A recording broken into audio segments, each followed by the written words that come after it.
Pada pembahasan kita pada hari ini, Bapak akan menambahkan mengenai wawasan Nusantara dan geopolitik Indonesia. Gitu ya. Geopolitik itu bagian daripada pembahasan mengenai geografi politik. Ya. Itu geopolitik. Jadi mempertimbangkan wilayah tertentu. Nah, wawasan Nusantara itu Nusa dan Antara ya. Kita itu terdiri dari antara pulau-pulau gitu ya. Dalam sejarahnya Indonesia itu atau Nusantara itu dulu dipecah belah oleh Belanda ya. Penjajah-penjajah sebelumnya itu dipecah belah, bagaimana bisa terpisah-pisah. Kemudian Indonesia merdeka, itu kemudian disatukan kembali berbagai pulau gitu. Jadi ada wawasan Nusantara. Nah, tentu mempertimbangkan aspek-aspek geografi. Maka bicara tentang geopolitik Indonesia, maka kita berbicara mengenai alam yang ada di Indonesia ya, atau geografi yang ada di Indonesia itu sendiri.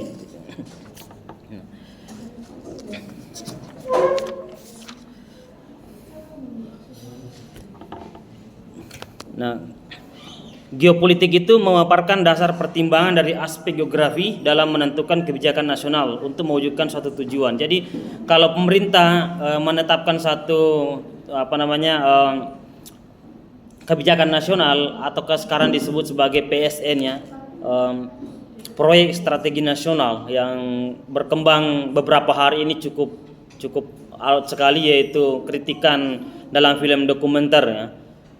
Pesta babi ya. Itu sebenarnya adalah kritikan yang cukup kuat bahwa dalam ambisi kekuasaan aparat digerakkan untuk melawan rakyatnya sendiri.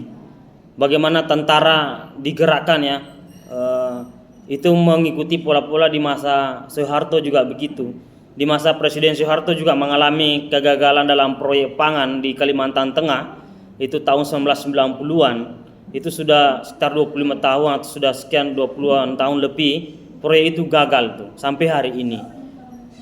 Jutaan hektar rawa dan hutan ditebang ya untuk menyulap menjadi sawah sebagai swasembada pangan ya. Tetapi tidak mempertimbangkan aspek geografi. Mengapa gagal? Yang pertama, rawa-rawa itu tidak cocok dengan penanaman padi gitu. Maka mengalami kegagalan, tidak bisa tumbuh. Itu proyek. Dan alat-alat transportasi, alat-alat teknologi yang lainnya itu tidak mendukung, banyak ya. Itu tentang faktor geografi. Dan itu kemudian di era SBY juga mengikuti pola yang sama ya. Era SBY juga di Papua, di Merauke terutama, itu kan dimulai dari SBY, itu juga produk gagal ya. SBY juga mengalami kegagalan dalam proyek pangan itu. Kemudian era Jokowi juga gagal. Waktu itu juga Prabowo yang menjalankan, diturunkan langsung sebagai Menteri Pertahanan. Dan dia yang ditugaskan ya. Jadi bayangkan, untuk ambisi penguasa yang merusak lahan jutaan hektar di Papua ya, dipaksa untuk menanam tebu, kemudian menanam padi. Padahal orang-orang Papua tidak makan padi itu, tidak makan beras. Ya, orang Papua itu kalau mempertimbangkan secara geografis ya, kalau mau mengambil kebijakan politik yang matang, orang-orang Papua dua macam. Yang pertama, ada yang di bagian pesisir atau dataran rendah itu memakan sagu. Adapun yang dari pegunungan, dataran tinggi itu makan singkong, ubi dan keladi. Gitu. Tidak makan beras. Yang makan beras itu adalah transmigran. Di era Presiden Soeharto itu ada transmigran di berbagai wilayah termasuk Papua ada. Itu yang makan beras ya orang-orang Jawa. Ya, yang transmigran ke sana gitu. Nah, terus kenapa harus dipaksakan itu? Lahannya tidak sesuai. Ya, dari era SBY sudah gagal, Jokowi juga sudah gagal, kemudian saat ini juga dikembangkan lagi di era pemerintahan Presiden Prabowo Subianto gitu. Dan kita tidak mengacu pada pengalaman itu. Nah, kemudian jalannya sekitar 135 km jalan yang akan dibangun. Dalam kajian kritis ya, dalam infrastruktur kajian kritis, bahwa membuat jalan ke desa itu sebenarnya adalah jalur cepat perampokan aset-aset masyarakat, aset-aset desa. Di sisi lain daerah itu dibangun ya, tapi di sisi lain jauh lebih daripada itu. itu adalah jalan ya, dibangunnya jalan ke desa-desa itu sebenarnya adalah jalur percepatan untuk mengangkut sumber daya alam di sana untuk dibawa ke tempat tertentu yang diekspor dan macam-macamnya. Yang menikmati itu orang luar, bukan orang dari dalam situ. Memang ada jalan, tapi jalan itu adalah jalan untuk merampok kekayaan. Dan kekurangan kita di Indonesia itu kita kekurangan sumber daya manusia dan teknologi yang kurang, maka kita banyak mengekspor bahan mentah yang sangat murah harganya, gitu, sangat murah. Kemudian dikembalikan ke Indonesia dibeli mahal. Jadi banyak sekali ya. Kemudian mana lagi korupsi-korupsi yang bertebaran ya dan tidak ditindak. Ada yang korupsinya 300 triliun, bayangkan korupsinya 300 triliun, hukumannya cuma seberapa tahun. Itu pun hukumannya juga tidak jelas apakah betul-betul di situ atau tidak. Apakah penjaranya itu ada fasilitas hotel, kan banyak begitu. Para pejabat-pejabat itu jangan harap akan dikurung dalam penjara seperti maling ayam, enggak. Itu fasilitasnya ada AC-nya, kan, ada wifi-nya, macam-macam tuh. Inilah negara yang tidak adil. Nah, ini yang tidak diperhatikan sebelum-sebelumnya ya. Ada ambisi politik. Nah, sekarang ambisi itu kemudian dilanjutkan karena ada satu pemegang saham ya.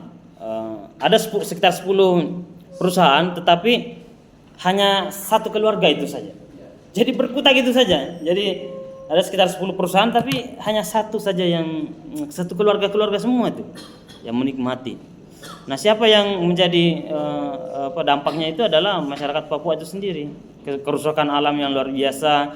Kemudian banyak yang di eranya SBY itu, kemudian eranya Jokowi itu sawah yang pertaniannya itu tidak jalan ya, seperti ada kegagalan. Katanya ada kegagalan pemerintah menerjemahkan pertanian itu seolah-olah itu padi. Padahal pertanian itu bisa sagu gitu kan, bisa saja ubi gitu, bisa saja singkong, itu pertanian. Tapi seolah-olah kalau pemerintah sudah bicara pertanian itu padi. Akhirnya demi alasan pertanian ya, akhirnya lahan-lahan yang mestinya ditumbuhi oleh singkong, kemudian sagu, diubah menjadi sawah. Dan sekarang mangkrak, ditinggalkan. Jadi sekian hektar masyarakat waktu itu dulu bergantung ke lahan itu, akhirnya sekarang ketika dia diubah menjadi sawah, akhirnya tidak ada yang menggarap. Yang pertama, pupuk mahal, racun mahal, bibit mahal, ilmu penanaman padi tidak ada pada orang masyarakat Papua. Akhirnya tidak ada yang menggarap, cuma dirusak aja hutannya. Jadi sawah tidak ada yang menggarap. Yang selalu rugi setiap tahun. Setiap kali panen itu pasti rugi itu. Lebih banyak pengeluaran orang Papua dalam mengurus sawah ya untuk padi daripada hasilnya. Itu terus berlarut-larut sampai hari ini. Itu banyak. Bahkan membeli motor pun nggak bisa. Ada itu kasus-kasusnya itu. Dia bertani ya, petani padi, membeli motor pun sudah sekitar puluhan tahun, sudah 11 tahun. Bertani, beli motor pun nggak bisa itu, karena dia harus menambal itu, ya menambal modalnya. Itu. Artinya tidak cocok ya. Harusnya bicara tentang geopolitik Indonesia, maka kita harus mempertimbangkan juga geografinya ya, skalanya itu. Oke. Dan sudah lebih 20 titik nonton film dokumenter itu dilarang. Ada apa gitu? Semalam saya mengikuti perkembangan di Makassar, nonton bareng besar-besaran di kafe ya. Itu berjalan cukup alot, banyak perdebatan juga. Tapi di tempat lain itu banyak yang dibubarkan secara paksa. Nah, setiap adegan dengan film yang mengkritik penguasa dari dulu sampai sekarang itu selalu dibubarkan. Justru karena sering diubarkan itulah banyak orang menjadi penasaran dan terus banyak ditonton. Sama dengan membaca buku-buku kiri, dulu dilarang buku-bukunya DNID, dia dilarang buku-bukunya Pramoedya Anantatur, tapi justru hari ini dicetak ulang sekian kali cetak ulangnya itu. Banyak sekali ya. Semakin dilarang itu semakin banyak ya, menjadi-jadi banyak gitu. Iya. Kata Munir, mati satu tumbuh 1000 gitu. Ya. Dia juga waktu yang menggarap film Pesta Babi itu juga pernah mau menayangkan tentang Munir, tapi juga dilarang dan macam-macam. Jadi ada ketakutan penguasa dan tentara ya di dalam film-film itu.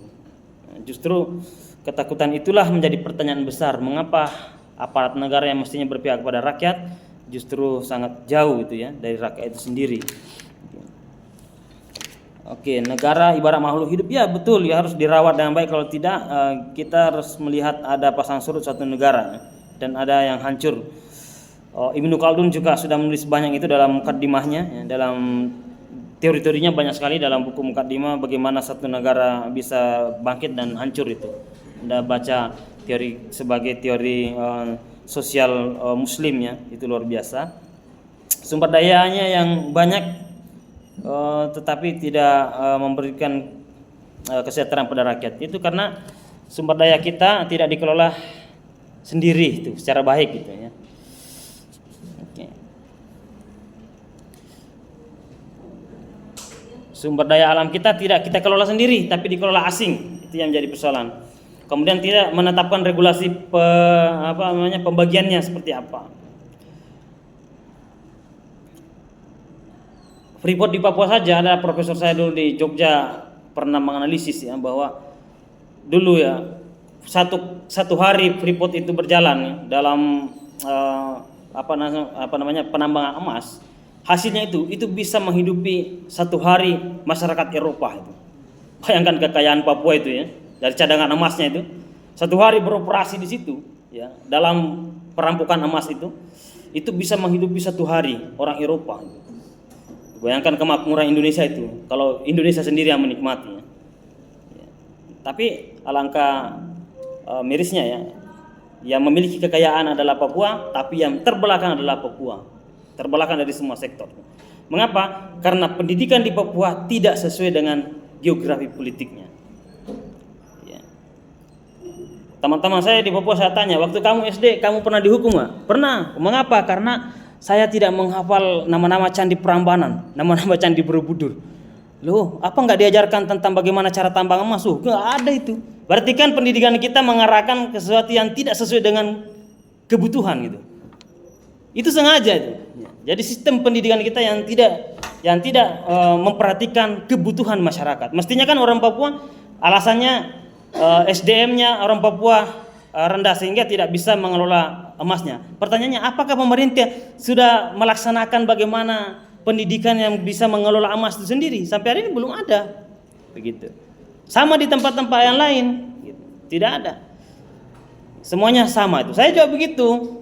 Perusahaan gas di dekat kampus saya dulu di Kabupaten Wajo ya, salah satu kabupaten di Sulawesi Selatan. Tapi yang saya pelajari juga begitu, menghafal sejarah Candi Borobudur, Candi Prambanan gitu. Kalau tidak menghafal secara detail itu bisa berdiri itu 1 jam di depan kelas. Padahal di samping sekolah saya itu adalah perusahaan gas itu, tapi tidak pernah kita pelajari tentang bagaimana mengelola gas itu. Cuma dikatakan itu orang Jerman yang mengelola, cuma itu orang Asia yang mengelola karena sumber daya manusia kita rendah. Ya karena kita memang tidak diarahkan untuk mempelajari sumber daya kita gitu. Oke, itu yang menjadi tambahan bahwa dalam membicarakan wawasan Nusantara dan geopolitik Indonesia kita harus memperhatikan geografi